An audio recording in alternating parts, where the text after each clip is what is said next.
आजभन्दा हामीले 45 दिन अगाडि चाहिँ यो लिचीको बोटको चाहिँ एयर लेयरिङ गरेका थियौँ। त्यसलाई चाहिँ अब हामी जरा आछ कि आछेन भनेर हेर्न जान गइरहेका छौँ।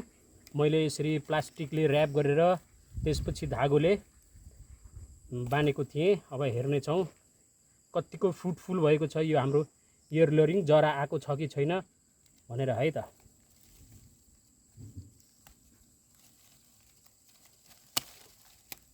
हामीले बाहिरैबाट देख्न सक्दछौँ यसमा प्रशस्त तरिकाले जरा आएको जस्तो लाग्दछ।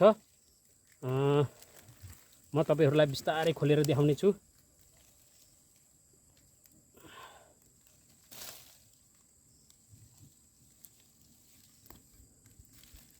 एकदम खुसीको कुरा हेर्न सक्नुहुनेछ तपाईहरुले। हामीले जस्तो सोचेका थियौं त्यो भन्दा धेरै राम्रो तरिकाले जरा आएको देख्न सक्दछौँ। यहाँ देख्न सक्नुहुन्छ, हेर्नुस्, जरा यस्तो राम्रोसँग आएको छ।